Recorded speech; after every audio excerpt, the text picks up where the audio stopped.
Connaissez-vous la bande dessinée L'élève du cobu? C'est l'histoire d'un garçon cancre au possible qui tente par tous les moyens de copier sur sa voisine de classe, qui elle obtient toujours les meilleurs résultats.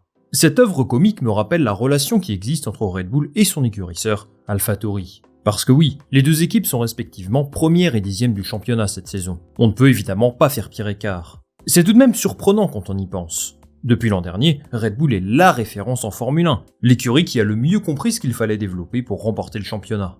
Après une dizaine de 7 saisons sans titre entre 2014 et 2020, ils ont aujourd'hui lancé un nouveau cycle, qui semble presque inarrêtable. Du côté d'AlphaTauri, c'est le contraire. Chaque course qui passe montre les faiblesses évidentes de l'équipe, et leur très faible bilan de 3 points en 12 courses est somme toute assez juste, et révélateur de la situation si complexe dans laquelle ils se trouvent. Pour résoudre tous ces problèmes, une drôle de rumeur est apparue sur les réseaux sociaux, et elle ne vient pas de n'importe qui. David Croft, le présentateur de la Formule 1 sur Sky Sports, a annoncé qu'AlphaTauri devrait utiliser la RB19 l'année prochaine. Et oui, vous avez bien entendu. L'actuelle voiture de Max Verstappen et de Sergio Perez sera, selon lui, celle d'AlphaTauri en 2024. AlphaTauri qui au passage ne devrait plus s'appeler comme ça, mais bon, ça on en parlera dans une autre vidéo.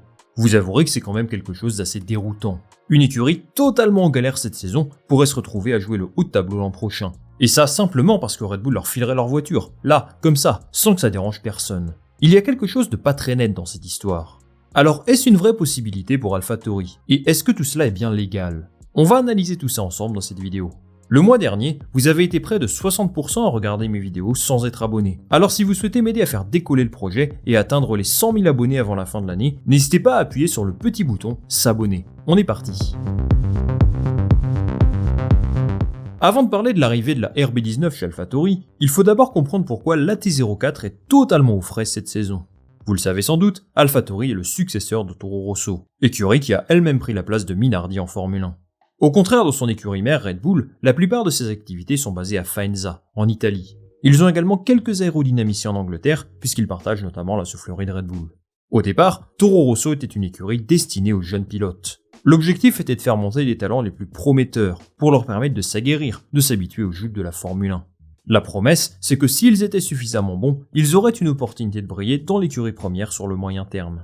Si Toro Rosso était donc l'écurie junior de Red Bull, AlphaTauri est davantage l'écurie sœur. Identité propre, plus grande indépendance qu'auparavant. À l'heure où le budget plafonné débarquait en Formule 1, ce qui est censé permettre un rapprochement de niveau de performance pour tout le monde, AlphaTauri nourrissait des ambitions importantes.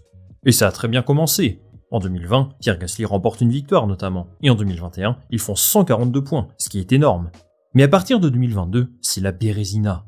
Ils sont seulement 9e au classement constructeur l'an dernier, et ils sont bien partis pour finir comme la pire écurie de la grille cette année. Alors pourquoi se retrouvent-ils dans cette situation alors que Red Bull écrase le championnat? Ce qu'il faut comprendre, c'est que les deux groupes sont plutôt indépendants dans leur développement, et la grosse différence est certainement aérodynamique. Même s'ils partagent la même soufflerie, AlphaTauri a toujours gardé une identité propre à ce niveau. C'est une volonté de Franz Tost, le team principal, et globalement la stratégie du groupe Red Bull depuis des années. Et bien sûr, il y a aussi un aspect légal dans cette histoire, mais ça on va y revenir un petit peu plus tard. Avant les nouvelles réglementations de 2022, c'est quelque chose qui fonctionnait plutôt bien. Les jeunes pilotes Red Bull avaient à leur disposition une monoplace pas trop mal, et qui leur permettait de se mettre en évidence. Par exemple, Carlos Sainz inscrit 46 points en 2016, Pierre Gasly 29 en 2018, il n'avait pas la Mercedes W11 d'Hamilton, mais ça faisait le taf pour être une écurie de deuxième partie de tableau, ce qui était suffisant aux yeux de Red Bull. Mais l'an dernier, AlphaTauri a tout simplement raté son développement. Et cette saison, c'est l'équipe qui semble le moins bien comprendre sa monoplace, celle qui, à mon sens, a fait le moins de progrès depuis le début de la saison. La faiblesse principale de la T04 aujourd'hui, ce sont les entrées de virage, en particulier ceux les plus lents. Globalement, ils ne sont pas à l'aise sur les circuits qui nécessitent une hauteur de caisse plus élevée, leur appui aérodynamique est juste zéro. Tout ça pour dire qu'aujourd'hui, AlphaTauri est bonne dernière du classement constructeur pour deux raisons.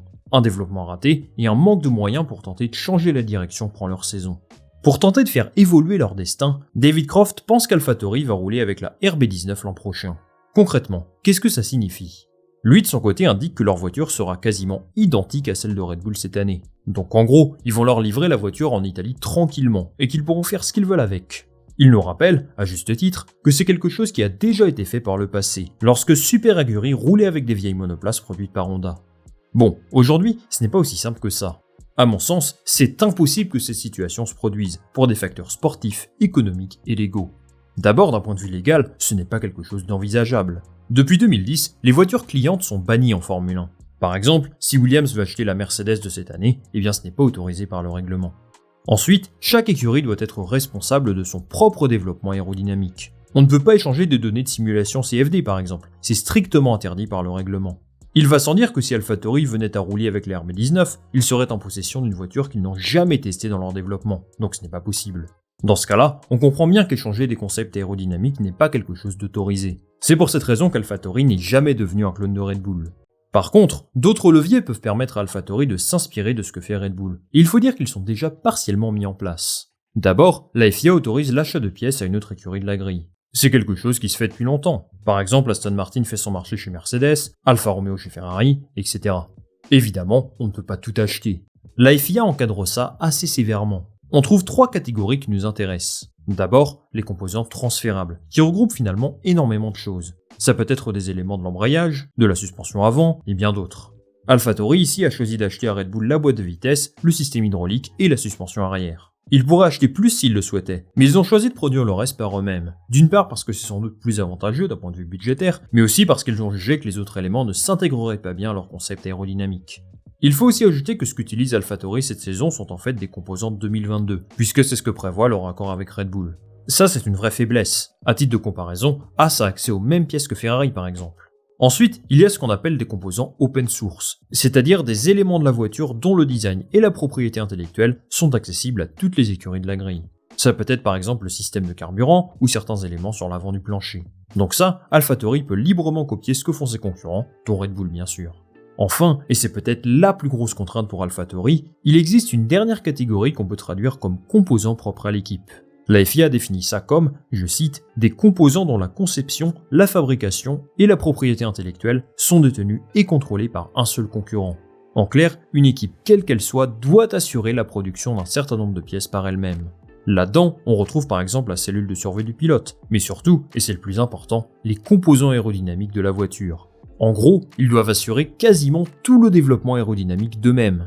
Tu peux acheter toutes les pièces disponibles possibles, avoir le meilleur moteur, aligner Max Verstappen et Lewis Hamilton comme pilote, et avoir Fernando Alonso en réserve, tout ça, on s'en fiche si le concept aérodynamique est mauvais. Et vous l'avez compris, c'est clairement ce qui cloche chez AlphaTauri. Même s'ils font partie du groupe Red Bull, il n'en reste pas moins l'une des plus petites équipes de la grille. Et s'ils se trompent dans leur développement, eh bien c'est très compliqué de tout changer tout en respectant le budget plafonné.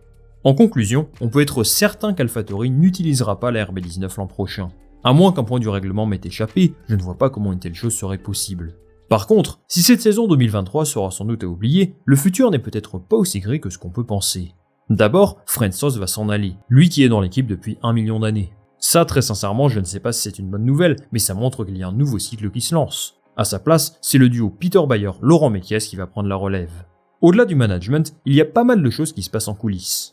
Des rumeurs circulent sur un possible transfert de l'écurie en Angleterre, ce qui les rapprocherait forcément du groupe Red Bull. Cela faciliterait le contact entre les deux équipes et ça pourrait créer une meilleure synergie dans le développement.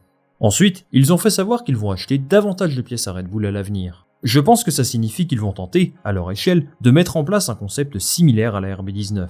Cette année, ce n'est pas possible pour des raisons budgétaires, mais l'arrivée d'un nouveau sponsor pourrait peut-être changer tout ça. Ça pourrait être Hugo Boss, avec qui ils sont en contact, ou quelqu'un d'autre. Le chemin est encore long pour AlphaTauri, mais 2024 pourrait être plus positif pour eux.